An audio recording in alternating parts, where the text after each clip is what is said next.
तो ये जो मैं बात कर रहा था दो कठपुतलियों की, पहली कठपुतली दीपके जिसका डोर जो है अरविंद केजरीवाल के हाथ में था, और दूसरी कठपुतली सोनम वांगचुक। ये सोनम वांगचुक की डोर जो है पहले कहीं और थी, लेकिन धीरे धीरे केंद्र सरकार ने, मोदी ने, अमित शाह ने उसे अपने हाथ में ले लिया और आखिर जो है उन्हें अपने हिसाब से जो है चलाने में सफल हो गए। मतलब उनकी भूख हड़ताल ख़त्म करवा दी सोनम वांगचुक की। और ये भूख हड़ताल जो है सेंटर पॉइंट था।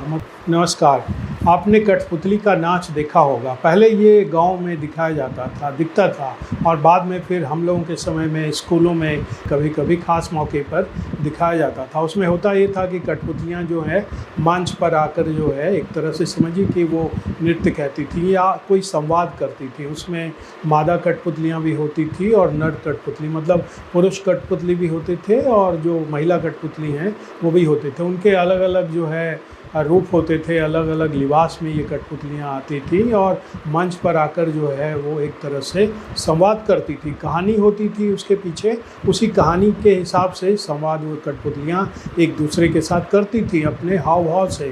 उनके हाथ पैर चलते थे, सिर जो है हिलते डोलते थे। लेकिन इसमें जो ख़ास बात होती थी कि एक धागा होता था जो इतना बारीक, इतना महीन होता था कि वो दर्शकों को दिखता नहीं था। मतलब जो लोग भी कठपुतली का नाच देख रहे होते थे उन्हें ये धागा दिखता नहीं था, और ये धागा लेकिन होता था, और ये धागा जुड़ा होता था। एक तरफ कठपुतली के हाथ से बंधा होता था, पैर से भी बंधा होता था, और दूसरी तरफ जो है दूसरा हिस्सा इसका सिरा धागों का वो उन लोगों के पास होता था जो इन कठपुतलियों को चलाते थे, नचाते थे, संवाद करवाते थे एक दूसरे से। और ये लोग जो है छिपकर कहीं कोने में मंच के पीछे या कहीं ऐसी जगह बैठे होते थे जहाँ से वो दर्शकों को दिखाई नहीं देते थे। लेकिन कठपुतलियों की जो डोर होती थी वो इन लोगों के हाथ में होती थी जो इन कठपुतलियों का डांस या संवाद या कोई नाटक, कोई चीज़ दिखाते थे लोगों को।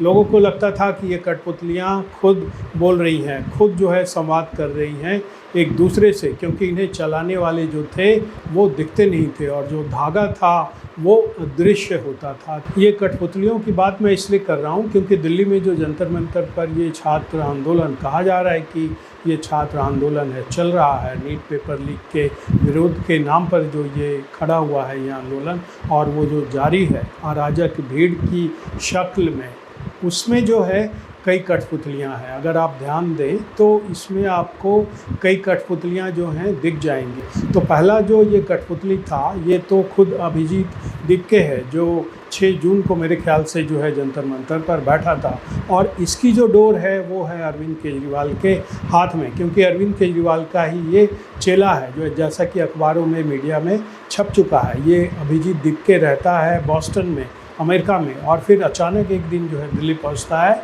और जंतर मंतर पर बैठ जाता है। और दूसरी एक और कठपुतली है जो काफ़ी नामी गिरामी है, काफ़ी लोग उन्हें जानते हैं, अंतर्राष्ट्रीय ख्याति का है ये कठपुतली, वो है सोनम वांगचुक। सोनम वांगचुक की एंट्री जो है 28 जून को हुई थी भूख हड़ताल के रूप में। आए तो थे वो पहले भी, उन्होंने यहाँ धरना प्रदर्शन किया था ये कॉकरोच का जो है अभिजीत दीपके उसके साथ बैठकर। लेकिन इनकी जो भूमिका तय हुई जंतर मंतर पर मुख्य रूप से वो तय हुई 28 जून को, जब उन्होंने भूख हड़ताल की घोषणा कर दी और कह दिया कि हम जो है यहाँ बैठकर जंतर मंतर पर भूख हड़ताल करेंगे जब तक कि छात्रों की मांगों पर विचार न हो जाए और धर्मेंद्र प्रधान का जो है इस्तीफ़ा न हो जाए। शिक्षा व्यवस्था को लेकर जो है उनकी कई मांगें थी, जिसमें से एक मांग जो है धर्मेंद्र प्रधान का इस्तीफ़ा भी था। कहा जाता है कि चीन से भी जो है इनके रिश्ते रहे हैं, और लद्दाख में पहले जो कुछ भी हुआ था उसके बाद से जो है ये कह पाना जो है बड़ा मुश्किल है कि इनकी डोर जो इनके पास है, एक सिरा जो इनके पास है और दूसरा सिरा किसके पास है, ये पक्के तौर पर जो है कोई कुछ नहीं बता सकता। तो ये सोनम वांगचुक जो है दूसरी कठपुतली के तौर पर वहाँ बैठे थे, वहाँ जमे हुए थे दीपके के अलावा।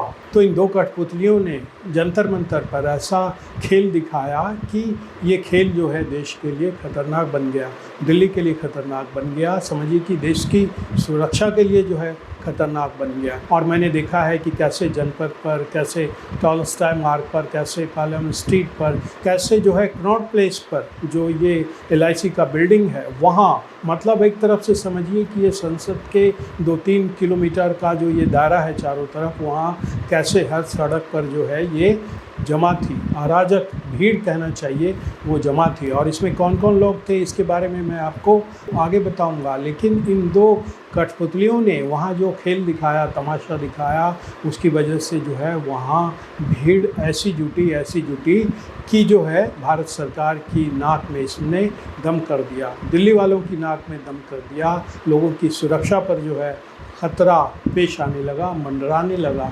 दिल्ली पुलिस के लोग जो है पिटे, कुछ प्रदर्शनकारी भी पिटे, इसमें भी कोई दो राय नहीं है। लेकिन जिस तरह से पुलिस वालों को जो है घेर कर मारा गया, पत्रकारों को, महिला पत्रकारों को, पुरुष पत्रकारों को जिस तरह से उनकी पिटाई हुई इस अराजक भीड़ के हाथों, जिसे ये छात्र आंदोलन बता रहे हैं लोग, वो दृश्य जो है सबने देखा। तो कहने का ये मतलब है कि इन दो कठपुतलियों की वजह से जो परेशानी पेश आई, जो खतरनाक मंजर पेश आया, जो खतरनाक मंजर दिखा, वो जो है भारत सरकार के लिए संकट बन गया।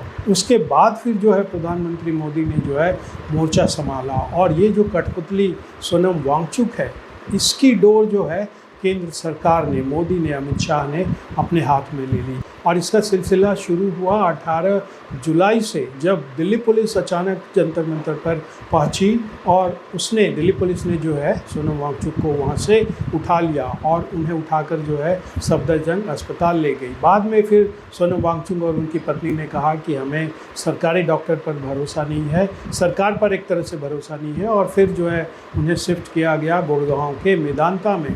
तो इसके बाद से धीरे धीरे जो ये डोर है केंद्र सरकार अपने हाथ में लेने की कोशिश करने लगी। ये जो सोनम वांगचुक से बंधा है एक सिरा, उसका दूसरा सिरा जो है केंद्र सरकार ने जो है अपने हाथ में ले लिया। और इसी धागे को वो आगे पीछे करके, कभी टाइट करके, कभी ढील दे करके, वो सोनम वांगचुक को एक तरह से आप समझिए कि अपने हिसाब से जो है वो आगे पीछे करने लगी। सोनम वांगचुक की दिक्कत ये थी, कठपुतली सोनम वांगचुक की दिक्कत ये थी कि वो भूख हड़ताल पर थे। मतलब 28 जून से वो भूख हड़ताल पर बैठे थे और हर बीतते दिन के साथ जो है उनकी तबीयत खराब होती जा रही थी। जब वो मेदांता में शिफ्ट किया उन्होंने, तो उनकी भूख हड़ताल जो है 3 सप्ताह से ज़्यादा की हो गई थी, 21 दिनों से ज़्यादा की हो गई थी। और हर एक दिन जो है उनके लिए जो है परेशानी भरा दिन होता था, नए खतरे जो हैं वो सामने आते थे। और मोदी सरकार भी इस बात को समझ रही थी कि जैसे जैसे सोनम वांगचुक का भूख हड़ताल आगे बढ़ेगा, सोनम वांगचुक के लिए दिक्कत पैदा होगी। तो इसी बात को समझकर केंद्र सरकार जो है संवाद कर रही थी सोनम वांगचुक के साथ लगातार। और फिर एक दिन ऐसा आया, मतलब परसों रात को जो है 2 मंत्री गए मिलने सोनम वांगचुक से मेदांता हॉस्पिटल में, और फिर जो है उन्होंने आश्वासन दिया कि भाई हम इस पर विचार करेंगे। जो मुआवजा है छात्रों के परिवारों को देने का, जिन्होंने सुसाइड किया था उसके परिजनों को, फिर इस मुद्दे को जो है संसद में चर्चा होगी। और धर्मेंद्र प्रधान का जो इस्तीफ़ा है उस पर भी जो है विचार किया जाएगा, ऐसी भी बात कही। और वो पत्र जो है सोनम वांगचुक ने लिखा केंद्र सरकार को, जाहिर तौर पर वो मीडिया में ये पत्र का जो है जिक्र हुआ कि उसमें सोनम वांगचुक ने कहा है कि अगर छात्रों पर कोई कार्रवाई नहीं की जाएगी, मुकदमे वापस लिए जाएंगे, तब जो है वो अपना भूख हड़ताल तोड़ लेंगे।